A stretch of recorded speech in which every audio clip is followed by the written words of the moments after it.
At midnight, nothing explodes. No sirens, no shutdown screens, no dramatic countdown clock hitting zero. America hits the debt ceiling, and the lights stay on. That's the first uncomfortable truth. The second is harder. The debt ceiling isn't about running out of money. It's about choosing which bills not to pay. And that choice can quietly shake the entire global financial system. Let's slow this down, because the debt ceiling sounds boring, bureaucratic, political, but it's actually one of the strangest pressure points in modern finance. And right now, it matters more than most people realize. The U.S. debt ceiling is a legal cap set by Congress. It limits how much money the federal government is allowed to borrow. Not spend, borrow. That distinction is everything. Congress already approved the spending: military salaries, Social Security checks, interest on existing debt, Medicare, federal contracts. The money is already promised. The debt ceiling is just the moment where the government says, we already agreed to pay these bills, but we're not sure we'll allow ourselves to borrow the money to do it. It's like ordering dinner, eating the meal, getting the check, and then debating whether you believe in credit cards. This isn't theoretical. The U.S. has hit the debt ceiling dozens of times, almost every few years. Most of the time, it ends quietly: a last-minute vote, some political theater, markets shrug and move on, which creates the dangerous illusion that nothing really happens. But when America actually hits the ceiling, something very real begins behind the scenes. The Treasury starts juggling, literally. They call them extraordinary measures, which is a polite way of saying financial duct tape.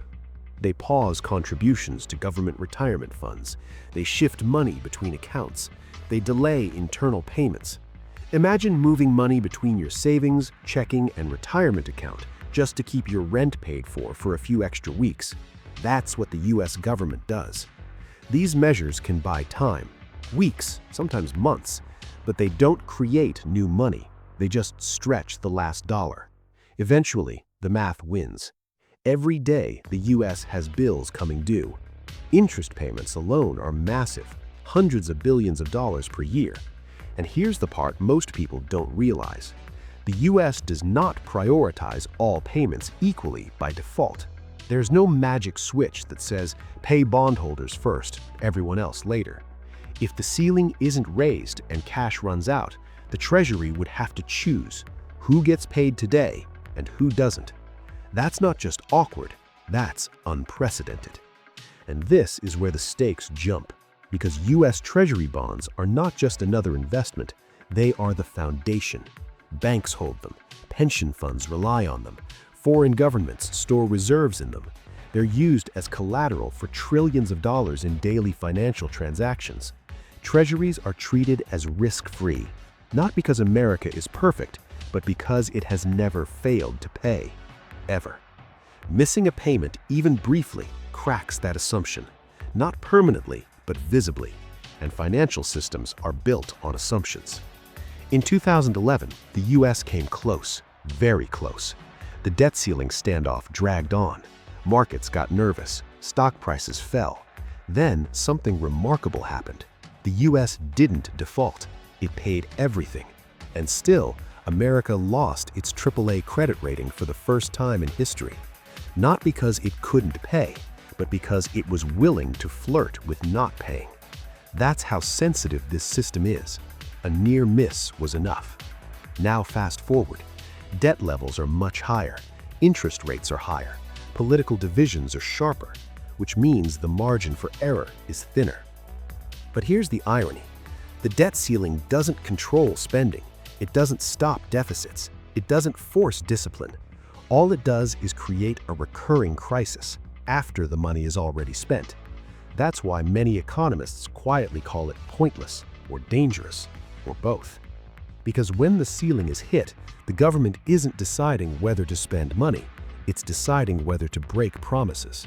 Promises to retirees, to soldiers, to bondholders, to contractors.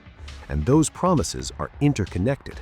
Miss one payment and the ripple spreads. Treasury yields spike. Borrowing costs rise, mortgage rates feel it, credit markets tighten. Not because the US is broke, but because trust gets repriced. This is where hype and reality diverge. You'll hear phrases like, "America is about to default." That's dramatic and technically wrong. Default isn't a cliff. It's a series of bad decisions layered on top of political paralysis. Even a short delay matters. In financial systems, timing is everything. A bond payment made one day late is still a problem. Collateral agreements don't wait. Algorithms don't care about intent. Contracts trigger automatically. The system is precise. Politics is not. And this mismatch is the real danger. A 21st century financial system held hostage by a 20th century rule, debated by 19th century political incentives. Now zoom out. Why does the rest of the world care so much? Because the dollar sits at the center of global trade, energy markets, debt markets, reserve holdings. US Treasuries are the plumbing. If that plumbing rattles, everyone hears it. Foreign governments don't panic immediately, but they take notes. Every standoff teaches the world something, that US debt is safe until politics says otherwise. And slowly, alternatives start sounding less crazy, not because America collapses, but because reliability becomes a question instead of an assumption. That's the long-term risk, not a sudden crisis, but erosion. The uncomfortable math makes this worse.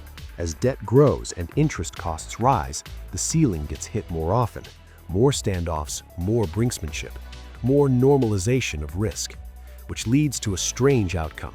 The debt ceiling was meant to signal responsibility. Instead, it signals instability. And yet, it survives because it's politically useful. It creates leverage, it creates headlines, it creates moments to force concessions, even if the underlying system is held together with promises and tape. So what actually happens when America hits the debt ceiling? Nothing, then something, then everything feels fragile, until the ceiling is raised again. Checks go out, markets relax, politicians claim victory, and the cycle resets. Until next time. Which raises the question almost no one wants to ask directly. If the debt ceiling doesn't stop debt, doesn't control spending, and repeatedly risks financial chaos, why does the world's most powerful economy keep playing this game? And what happens the first time the answer isn't resolved in time?